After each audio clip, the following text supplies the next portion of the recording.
The euro versus US dollar and pound versus US dollar are little changed. The ECB will announce its rate decision at 8:15 a.m.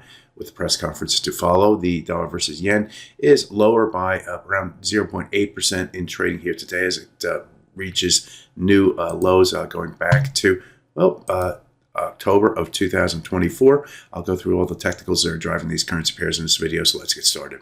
The ECB is expected to cut their main rates by 25 basis points. The refinancing rate has come down from around 4.5% to 2.65%, with a steady move to the downside. Focus will be on what ECB's Lagarde says in regard to future policy action. Is policy still restrictive? Would be one of the things I'd be looking for. Also, if there's any dissension amongst the members that they talk about rates reaching their neutral rate, those types of things will be focused on by the traders. Going into that, the euro versus US dollar has seen a sharp move to the upside, over 400 pips higher in trading this week. As a matter of fact, in trading here today, we've seen, this is the 4-hour chart, we've seen up and down price action. Yesterday, we moved above this swing area here, defined by a number of different swing lows through here, forming this floor. We fell below the floor, tried to use that level as a ceiling, but could not do that, and then ultimately rotated to the downside right here. It wasn't until yesterday that the price returned to this area and moved above it into closing up through here. We moved higher and reached our next key target, which was a 61.8% retracement.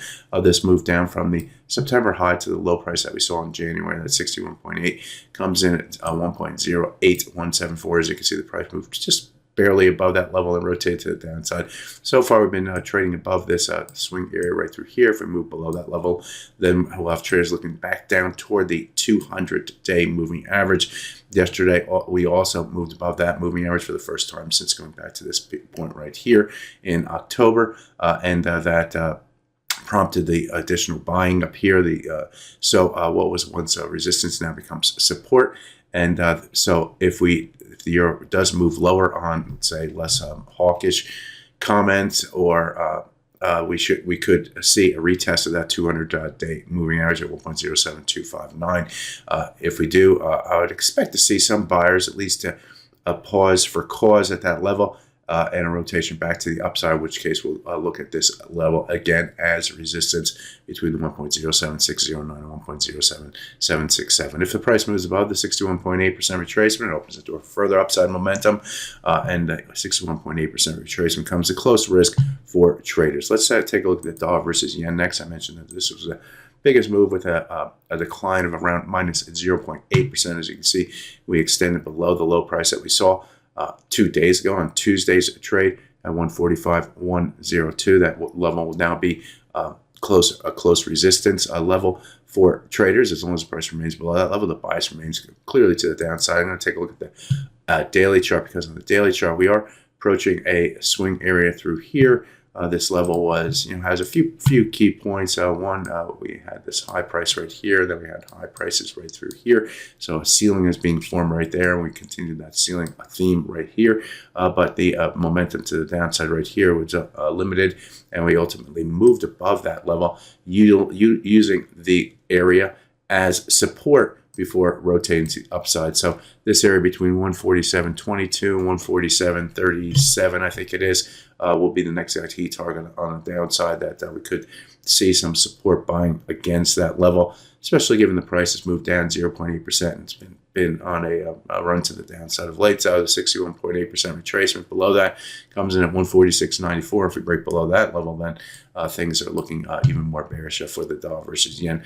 So be aware of this support level down here. It would take a move probably back above this the February low at 148.56 to hurt the buying or the selling interest for the dollar versus yen. So watch that level on the top side on any sort of rebound. Finally, let's take a look at the sterling versus US dollar. And remember, the euro versus US dollar was testing its 61.8% retracement level of the move down from the high price back here in September to the low price that we saw in January. So as the sterling versus US dollar testing that same 61.8% retracement off of its chart That level comes in at 1.29236, and the price moved right up to that level and rotated back to the downside. Currently trading at 1.28807. Like the euro versus US dollar, we also had a swing area going back to around this area right here where we had consolidation, and the price, that area will be now support.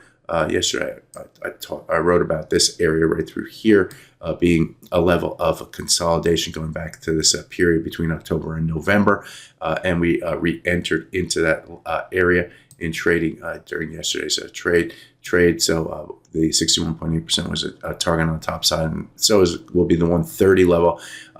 If we break above that 130 level, then we look toward the high of this swing area right through here as we try to mimic what happened back here off of this rotation back to the upside. So be aware of that. On the downside, if we do break back outside of this red box down below the 128.30 level, then like the euro versus US dollar, we have the key 200-day moving average, which was broken this week as well. That comes in at 1.27879.